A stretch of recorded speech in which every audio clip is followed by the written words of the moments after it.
Welcome to Nagaland TV. You're watching Nltv News now. First headlines. A mass public march is being scheduled on January 10 against imposition of AFSPA. The march has been called as an act of retaliation against Union Home Ministry's notification declaring Nagaland as disturbed area for another 6 months with effect from December 30. Sample of a returnee from abroad who was found to be infected with COVID-19 in Nagaland has tested negative for the Omicron variant, informs health official.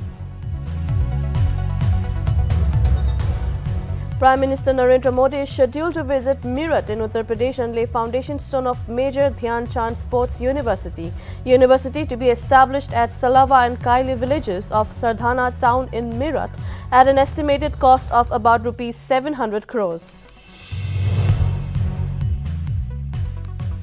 India is all set to begin vaccination of children aged 15 to 18 years from January 3. Both walk-in and online registration to be available for a while on-site registration to commence from day of vaccination, that is January 3.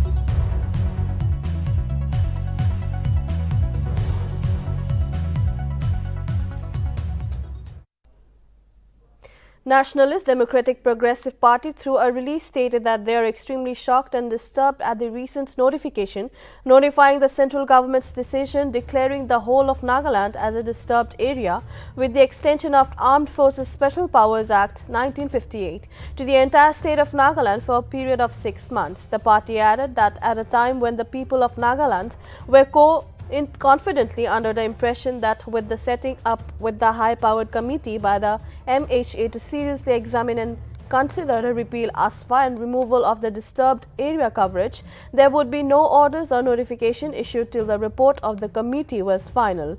It has come as a rude shock and a huge disappointment to the people of the state that such a notification has been issued on the penultimate day of 2021. Furthermore, the party demanded to nullify and revoke Union Home Ministry's notification extending the Armed Forces Special Power Act 1958 in the state.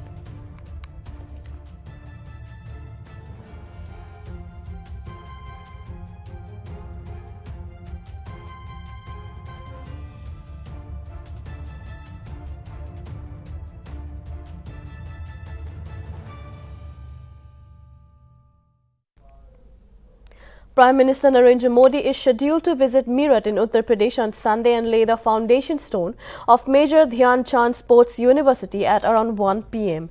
The university will be established at Salava and Kaili villages of Sardhana town in Meerut at an estimated cost of about Rs 700 crores. The sports university will be equipped with modern sports infrastructure including synthetic hockey ground, football ground, basketball, handball, kabaddi ground, lawn tennis court, gymnasium hall and various other facilities.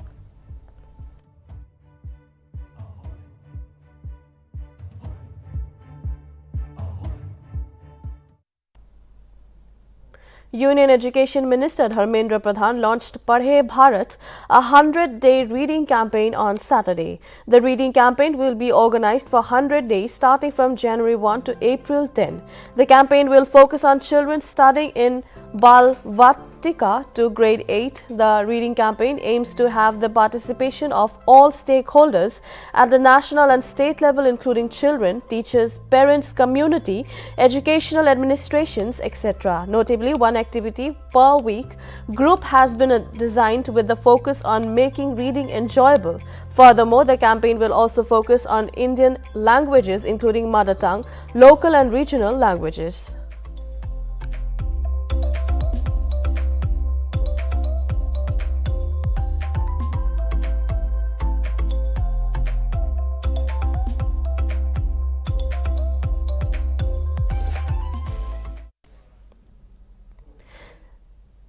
sample of a returnee.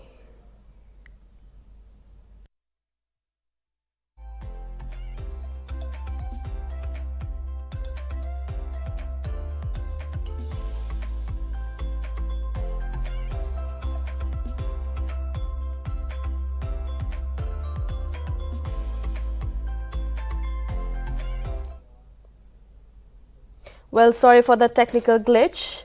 Now we move on to the another news, that is the sample of a returnee from the US who was found to be infected with COVID-19 in Nagaland has tested negative for the Omicron variant, informed the health officials on Saturday. The person who had returned from the US had initially tested negative on arrival. However, on the 8th day, the person tested positive for COVID-19 in Dimapur and was asymptomatic. Notably, the patient was kept under quarantine as per the protocols.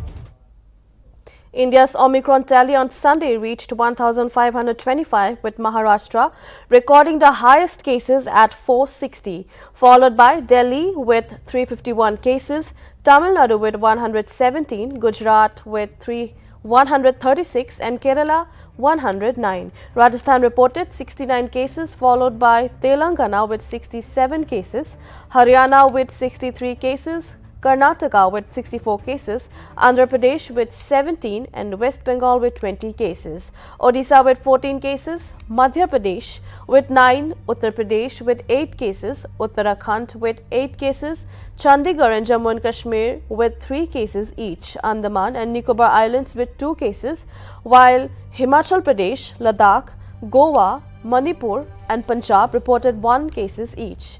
Meanwhile, the country reported 2,553 new coronavirus cases and 284 deaths in the last 24 hours. Active caseload currently stands at 1,22,801, while the recovery rate currently stands at 98.27%.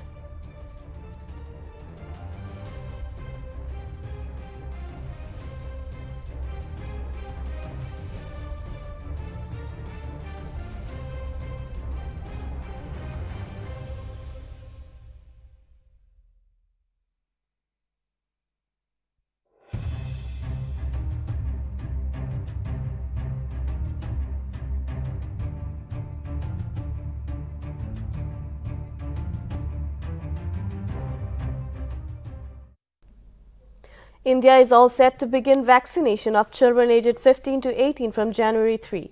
Notably, COVID registrations for the COVID-19 vaccination for children aged 15 to 18 years have already started from Saturday. The government has said both walk-in and online registration will be available for vaccination of children who would start getting doses against COVID-19 on January 3. While the COVID registrations begin from Saturday, the on-site registrations will commence from the day of the vaccination, that is January 3 itself.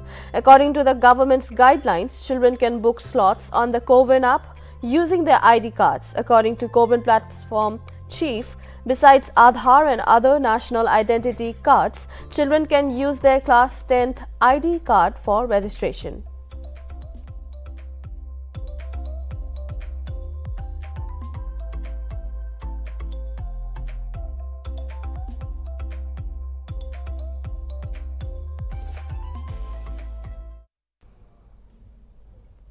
Maharashtra government on Saturday announced to waive off property tax on residential units of up to 500 square feet located within limits of Mumbai Municipal Corporation. Chief Minister Uddhav Thackeray made the announcement at a meeting of the Urban Development Department. According to the Maharashtra government, the decision will benefit owners of over 16 lakh houses below 500 square feet in Mumbai. Notably, the move came ahead of the Briham Mumbai Municipal Corporation polls to be held on February.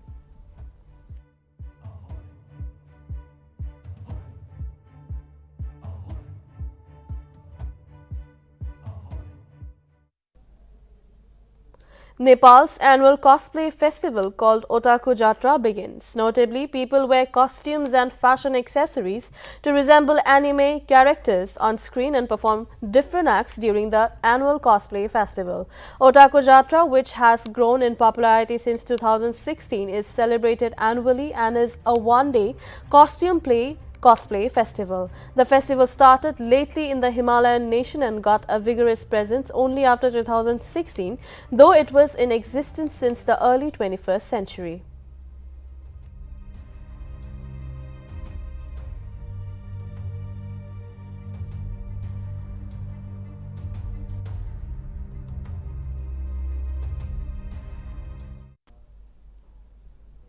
Ahead of assembly elections, a team of 165 Bharatiya Janata Party workers from Gujarat has been deployed to reach out to voters of Awadh region in Uttar Pradesh.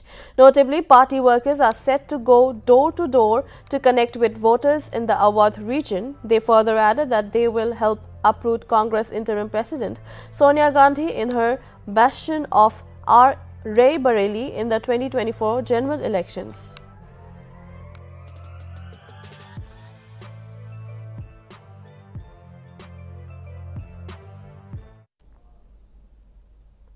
PM Modi is scheduled to visit the northeastern state Tripura on January 4 to inaugurate a new terminal building at Maharaj Bir Bikram Airport in Agartala. According to sources, PM Modi will also address a public gathering at Swami Vivekananda Stadium in the state capital of Agartala. Notably, security forces has been tightened at the India-Bangladesh border ahead of Prime Minister's visit, confirmed the Border Security Force on Saturday. While speaking to media, BSF Commandant Ratnesh Kumar, 120 battalions, said that whenever there is VVIP movement near border areas, alertness is usually increased to ensure there is no untoward incident.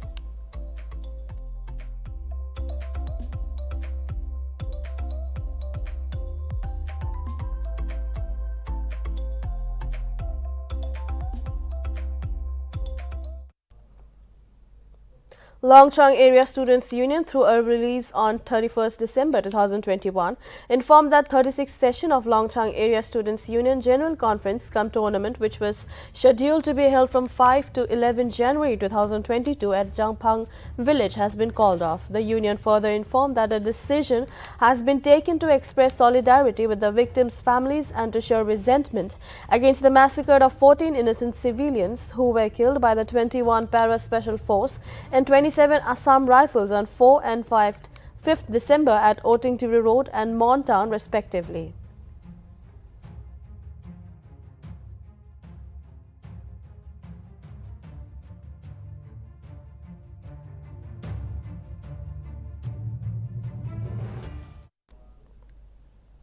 That is all for now. Keep watching Nagaland TV for more news and updates.